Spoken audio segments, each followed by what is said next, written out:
Hey everyone, in addition to walking you through a sample calculation to help you complete your second portfolio assignment, I also want to go over this macronutrient guideline table. And this is where you can actually put what is recommended for you based on your estimated calorie needs, as well as what your actual intake was, so you can actually compare the two and see how well you meet your recommendations. It does get a little bit tricky because various organizations have different recommendations. So if you'll notice on here, like for carbohydrates and protein and fats, the Food and Nutrition Board and dietary guidelines have their recommendations. There's also an adequate intake for some of these nutrients. And then as we scroll further down and get into the various types of fatty acids, the American Heart Association has their own recommendations.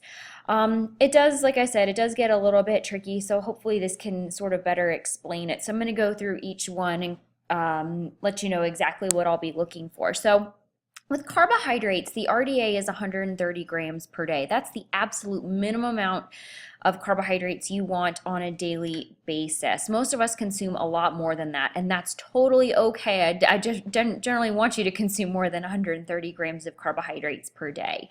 So on your recommendations report, not your spreadsheet report, it's going to provide you with a carbohydrate recommendation, and you'll put that number right here. Now, when we talk about carbohydrate needs, instead of saying, well, you need this many grams per day, we usually express carbohydrate needs as a percentage of our total calories. So the Food and Nutrition Board has this, what they call acceptable macronutrient distribution range, which is 45 to 65% of total calories.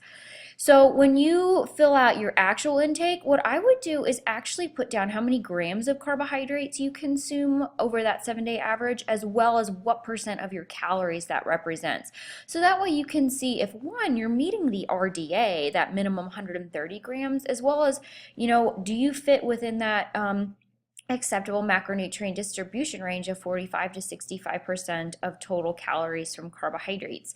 And the reason we have these ranges is because each day is going to be a little bit different, and some people might do better on a 45% of their calories from carbohydrates and a little bit higher percent maybe protein and fat, which we'll get to here in just a second. So it really leaves room for individual variability, as well as for personal food preferences as well.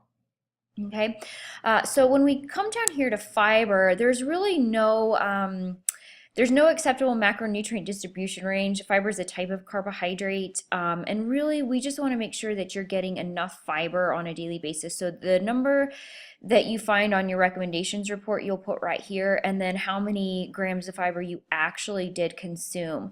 And what we generally recommend is we want women to consume at least 25 grams a day, men 38 grams a day, and this is based on a calculation of 14 grams of fiber per 1,000 calories, so 14 grams of fiber per 1,000 calories. So if you consume 2,000 calories, that'd be 28 grams of fiber. So that's where that comes from, but you're not going to have to, calculate any percentages there.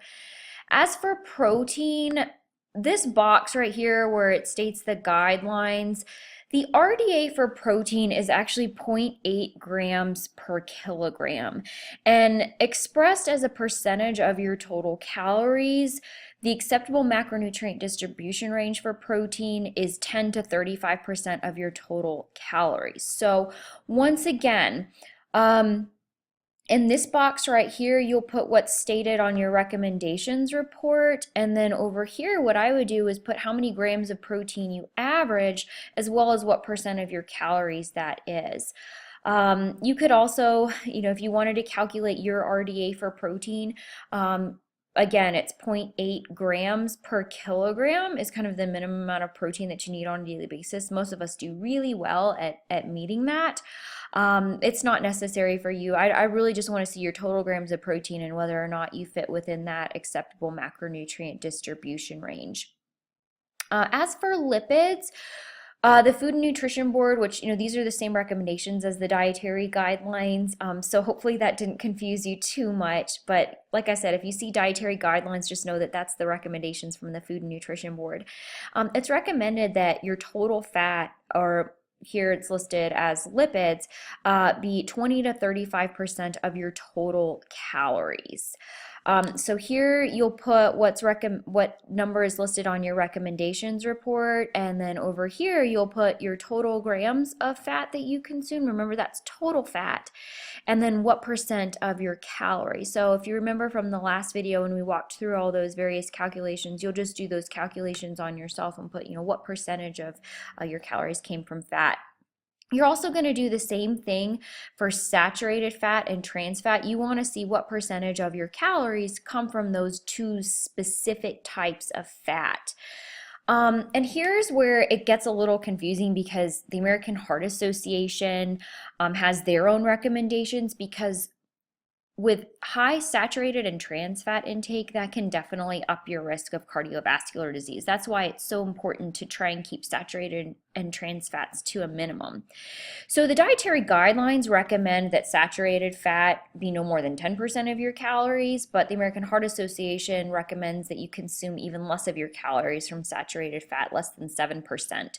So what you want to do is calculate, well, what percent of your calories come from saturated and trans fatty acids, and you'll put those numbers right here.